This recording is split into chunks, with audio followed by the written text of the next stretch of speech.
Go Day. By the way, I am Regine Ortega, your discussant for today. And today we will tackle about an elegy rating in a country churchyard.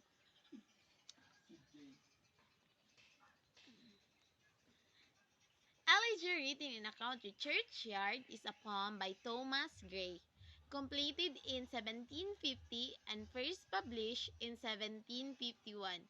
The poem's origins are unknown, but it was partly inspired by Gray's thoughts following the death of the poet Richard West in 1742. Thomas Gray, born December 26, 1716 at London, and died on July 30, 1771, at Cambridgeshire, England. English poet whose an elegy written in a country churchyard is one of the best known of English lyric poems. Although his literary output was slight, he was the dominant poetic figure in the mid-18th century and a precursor of the Romantic movement. So let's move to question and answers. What makes the literary piece a significant contribution to the world?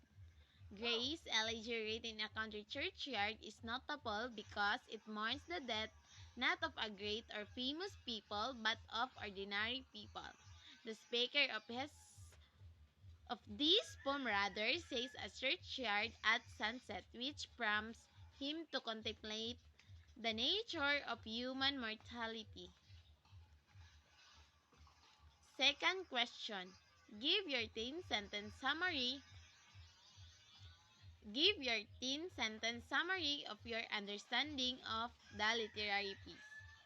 Everything you need for every book you read. Elegy written in a country churchyard is the most famous poem by the British writer Thomas Gray, first published in 1751. The speaker of the poem calmly contemplates death while standing in a rural cemetery at night. Investigating the tombs, he muses that death comes for everyone eventually and notes that the elaborate tombs of the rich will not bring their occupants back from the dead. He also commemorates the common people buried in the churchyard by imagining the lives they might have lived had they been born into better circumstances and considers the benefits of anonymity. The poem ends with his own imagined epitaph. The third question. It, if it is a story, then give at least 3 important characters with descriptions, setting with description, theme with description, and plot.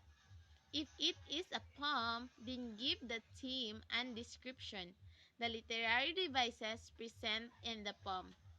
Main themes and elegy written in a country churchyard, death, the transience of life, and memento mori are the main themes of this poem.